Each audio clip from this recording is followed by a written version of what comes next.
Hi, I'm Richard Rogers, and I absolutely hope that you enjoyed today's spiritual message. You know, we at Unity of Phoenix Spiritual Center are committed to helping people live better lives. We're going to provide you tools over and over, spiritual tools that allow you to live your best possible life. And if you want to leave a donation to continue to allow the work that we do to support other people just like you, we say thank you. Thank you for your generosity, because this ministry is committed to making the world a better place. Are you ever amazed at how small your life is? Now, me and this guy right there, right? Do you ever look at your life and say, why am I letting my life be that small? Right? I put on Facebook today that I was gonna prove that all things are possible tonight.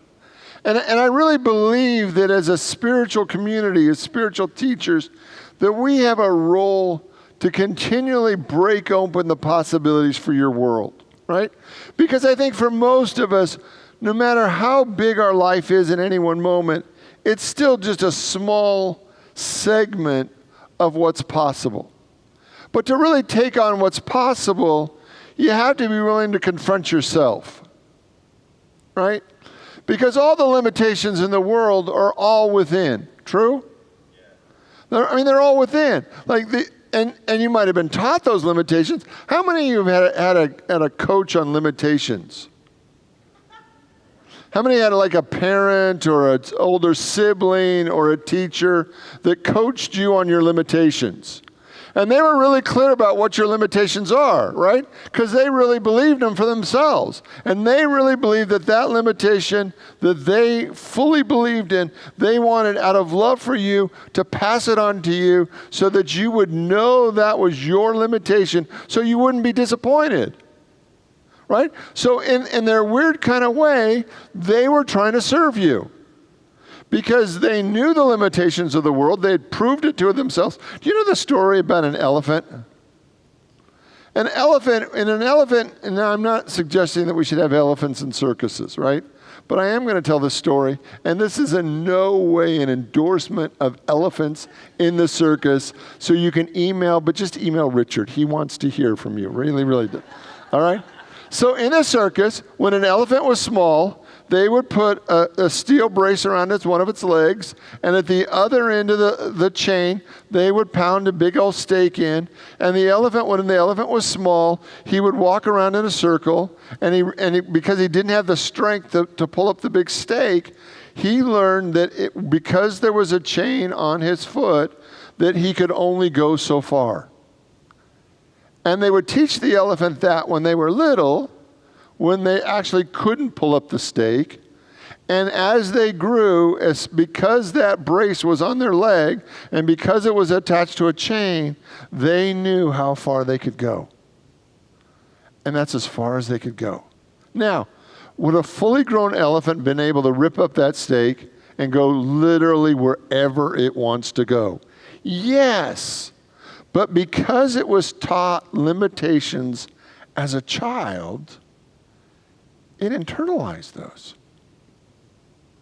It believed those. And so year after year after year, it would only go as far as the chain would allow it. And I want you to think about that in your own life, in the context of your own life, in the family that you grew up, in the community you grew up, in the way that you were educated. What are the limitations that you bought into that seem so real for everybody, but in and of themselves, they weren't spiritual at all. They weren't God-given. They weren't God-ordained. They were just the family you grew up in, living the limitations that they believed in and taught for generations upon generations. And where we are right now in time is that we have to be willing to confront those. We have to be willing to go beyond those. Because we have this box, everybody does, right? We have this box, but then we have the spirit. And our spirit is infinitely bigger than the box. And so the question then becomes over and over again, am I going to live in the box because the box is what I know, or am I going to fulfill my spirit because that's who I came to be? So I've been doing this series on 5 TED Talks that'll change your life. And I mean, how many of you love TED Talks as much as I do? I love TED Talks, man. There's just so much wisdom. There's so much understanding. There's so many great ideas out there from people you've never heard of, you've never read their books, but you can check out TED Talks, and I love it when people share TED Talks with me that they think I would like because it's only a 20-minute commitment. I can do anything for 20 minutes, right? And so then I can really check it out. So tonight, TED Talk presenter is Angela Duckworth.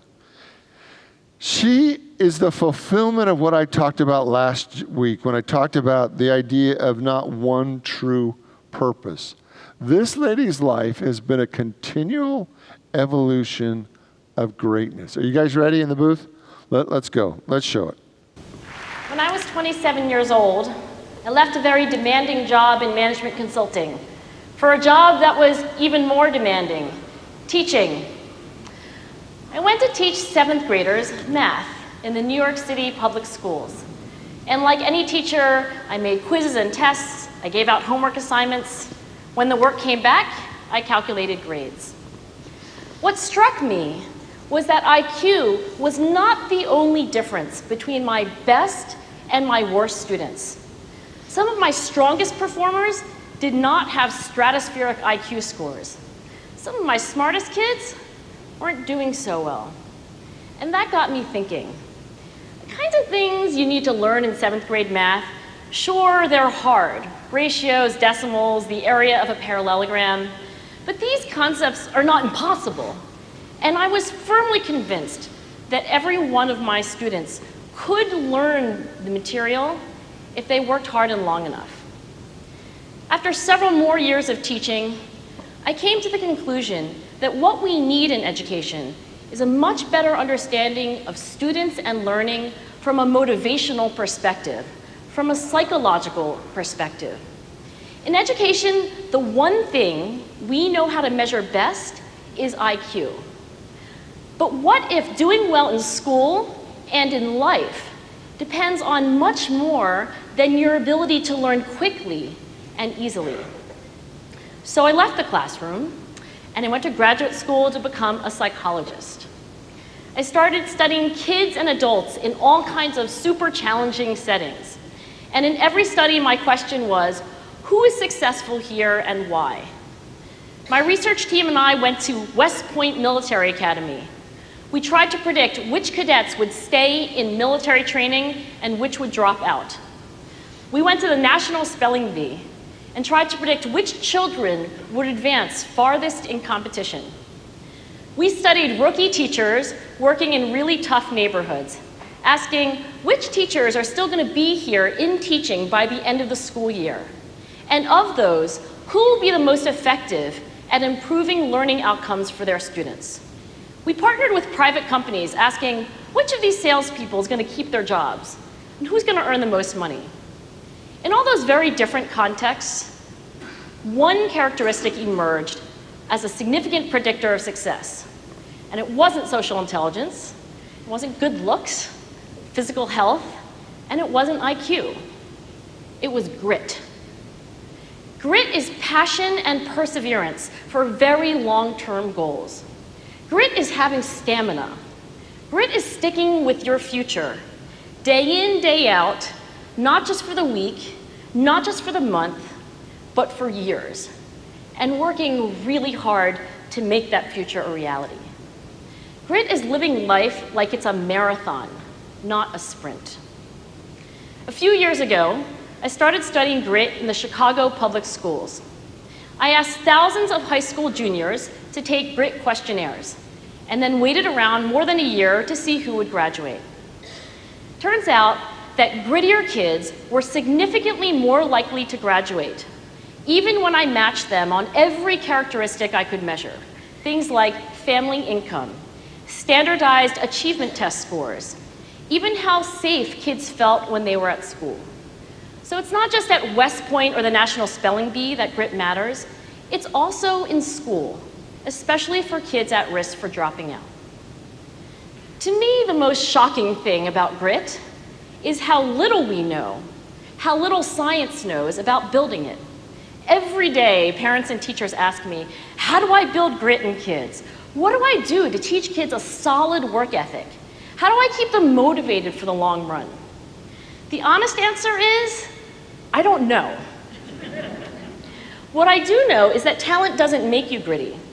Our data show very clearly that there are many talented individuals who simply do not follow through on their commitments. In fact, in our data, grit is usually unrelated or even inversely related to measures of talent. Okay, so what's that mean to you? Right? If there's nothing that defines your success but you, would that change the rest of your life? See, one of the things I want you to see is there anything in your life that's still important for you to accomplish, to do, to be, to have? Is there anything that is worthy of your attention? See, for most of us, we keep scaling down the possibilities for our future because we don't truly believe that all things are possible. And what if all things literally were possible and the only person that you're arguing with is you? Now, you have a lot of people that have told you what's possible for you. Lots of teachers and friends and family members over the course of your life who have kind of helped define what's possible for you. But the reality is in the universe that we live in, everything is soft. Everything is flexible.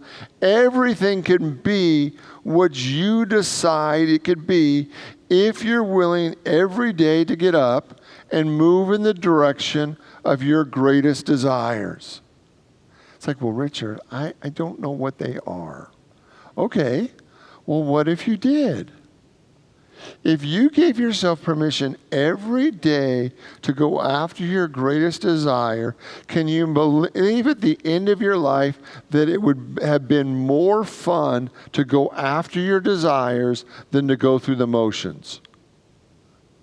Can you believe that that would be more entertaining to your soul to actually move beyond the obstacles? Now, if you're going to spend every day on the couch, are there still going to be obstacles on the couch?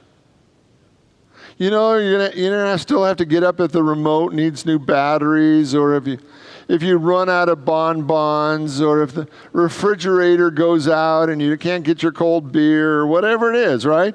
There's still going to be obstacles, even if you never get off the couch. That life in and of itself creates obstacles. But if you're going to overcome obstacles, what if you actually chose to overcome the obstacles that were actually between you and the thing that you desire most? If you told yourself that you could create anything, can you imagine that your soul actually came to this world to overcome the obstacles that are right in front of you right now so that your soul could know mastery? How many of you remember this?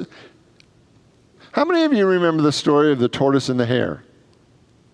Right? Is everybody? No, Mark. Good. Well, I got it for you. There once was a speedy hare who bragged about how fast he could run. Tired of hearing him boast, slow and steady, the tortoise challenged him to a race. All the animals in the forest gathered to watch. The hare ran down the road for a while and then paused to rest. He looked back at Slow and Steady and cried out, "How do you expect to win this race when you're walking at such a slow, slow pace?" So the hare stretched out along the side of the road, fell asleep, thinking, there's plenty of time to relax. Slow and Steady kept walking, and he never stopped until he crossed the finish line. The animals were watching, cheered so loudly for Tortoise that they woke Hare up. Hare stretched and yawned and began to run, but it was too late. Tortoise was over the line. After that, Hare always reminded himself, don't brag about your lightning pace, for Slow and Steady won the race. Anybody ever play Farkle? We got a couple Farkle players. Farkle is fun. Now, it's a 6 dice game, kind of like Yahtzee. And there's kind of the same principles in Farkle, that are, it's like Yahtzee. So in Farkle, you keep rolling, and you got to be careful how you say that.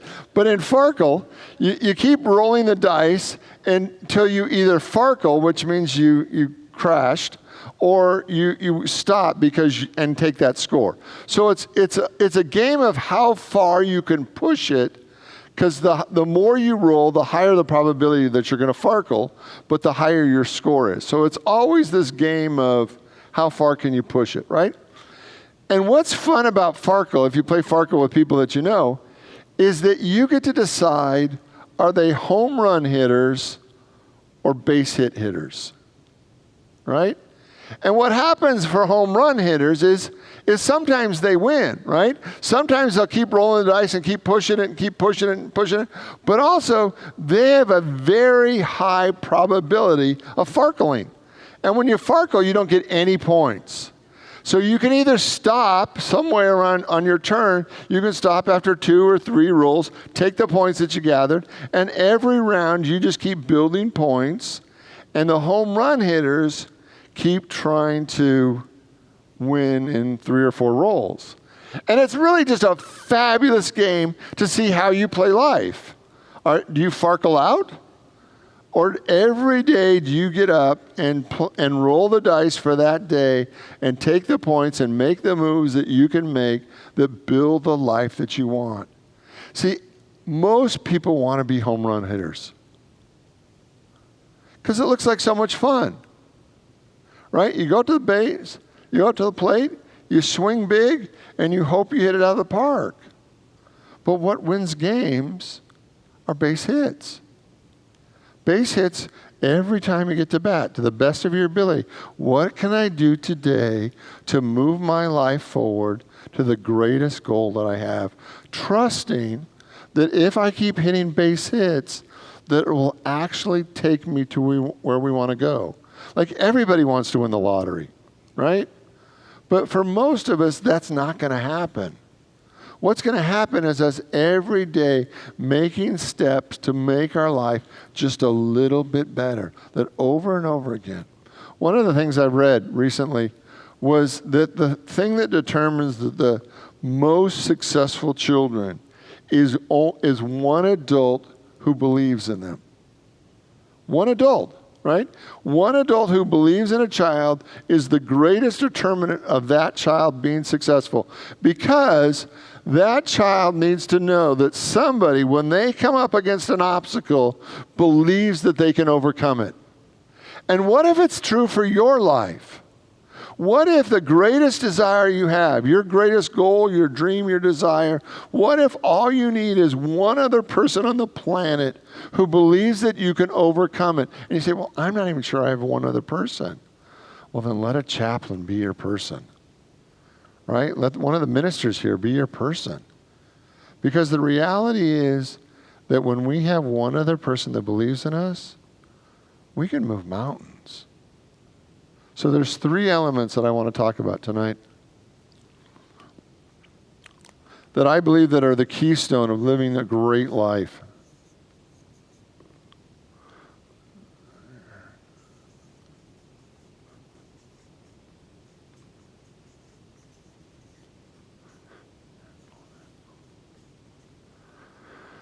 I believe those 3 desires the three aspects are desire, commitment, and will.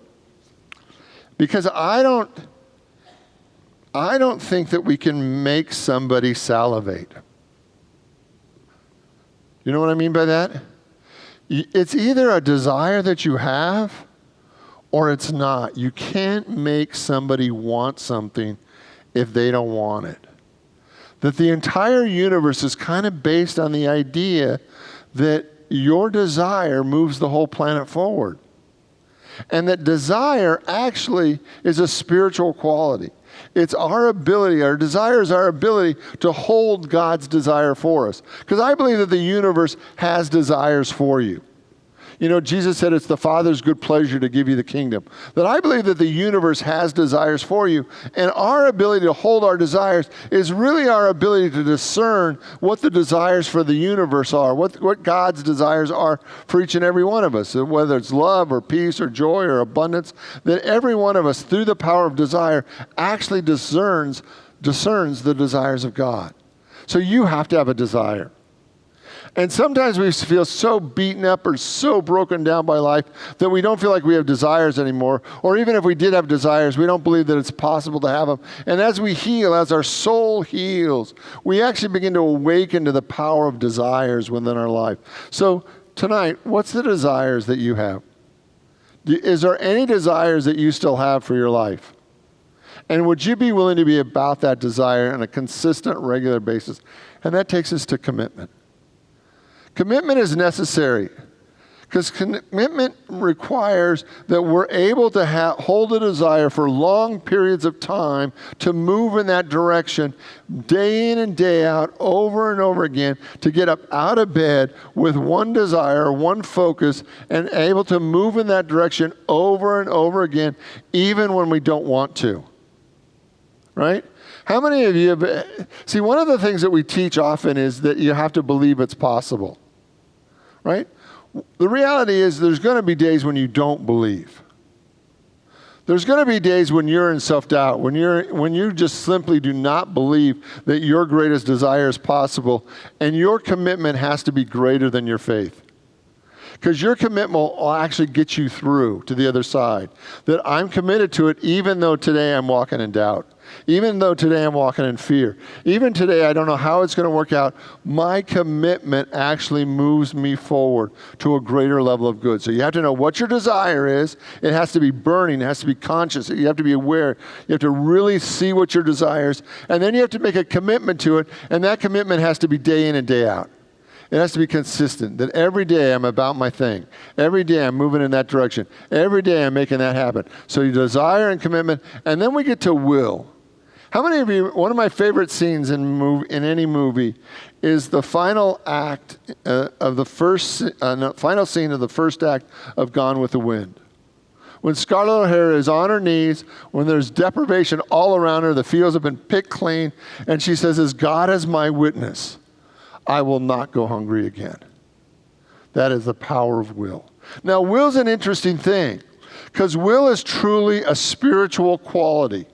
We talk about will as an aspect of your personality or your ego, but couldn't be anything further from the truth. Will is actually a spiritual quality. And what happens when you will yourself into something is the energy of your soul, and I want you to hear this, the energy of your soul actually extends out from your soul to that thing that you're willing to have happen in your life, and it grabs it and it brings it into your life. That's what will does. Will isn't the commitment. Will and commitment are different. Will is that spiritual quality that your soul has that will actually extend out from you to that level of good, even though it doesn't look like that good is even possible, and will lay hold of it and bring it into your life. Will is a spiritual quality that allows you to create the impossible, that it actually allows you to move from your current reality to a new space-time reality. That's weird, but a new reality that is based on a greater truth. That will is that thing that happens. That over and over again, what I want you to see is, what are you willing into your life? That is the most powerful way to change the quality of your life, is to get very clear on what you're willing into your life. And ideally, that when your desire and your commitment and your will all line up together, when they're all in balance, then you're creating at the highest level. You're moving your life forward at the greatest level, and you're fulfilling your soul's mission. Because your soul came to create. It came to express God. And so every one of us comes into the world with a certain level of circumstances. Our family the way it is, our income the way it is, our life the way it is. And every one of us then gets to decide, am I going to settle for this, or am I going to create more than this? And the reality is that there's no limit to the more. Jesus said the kingdom of heaven is at hand. There's no limit to the reality that you could create.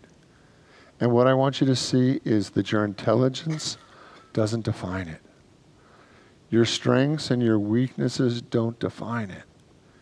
It's when you internally say, this is the reality that I am going to create, and heaven and earth begin to move for you. So what is the reality that you want to create for you? Where has life become too small, too unsatisfying, and your soul's ready to try again? Ready to create the next greatest version of you? What I want you to feel is your desire. I want you to stoke that desire. I want that flame to be burning bright within you. I want you to make a personal commitment that every day you're going to be about that. And it doesn't mean you have to work 24/7, but every day you're spiritually, mentally, emotionally going to be moving toward your desire. And then I want you every night, every morning, I want you to actually will yourself into the reality that you want. There was literally no way that Scarlett O'Hara could guarantee that she wouldn't go hungry again.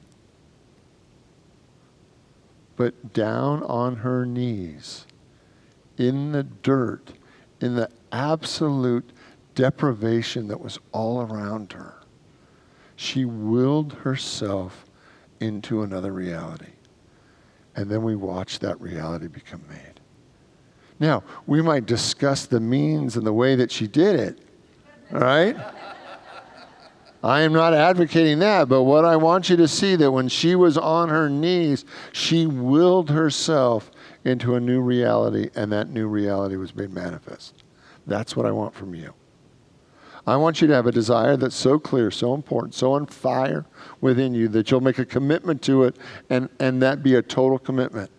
And that you'll will yourself into that direction, into that desire, in such a way that all heaven and earth begin to move to support you in having that desire fulfilled. Because as we do this over and over again, we create the kingdom of heaven. Right? It might start out with a red Ferrari. Right? And you might just be the best little red Ferrari creator in the world, right? But eventually, after you've had 30 or 40 red Ferraris, your soul's going to be ready to create the world peace. And as each one of us matures in our creation, we create the glory of God here and now. Are you willing to go? Are you willing to try? Let's pray. I want you to open your mind, your heart, your soul to the activity of God that is right here, right now. And that we have been given the power of desire, the power of commitment, and the power of our will. And that we get to decide what will be because we decide. And we use that power with the highest level of good to create the greatest level of good for ourselves, our family, and our world. That we are awake and conscious with wide open hearts to create the kingdom of heaven here and now. In the name and through the power of the living Christ, we give thanks, and so it is. Amen.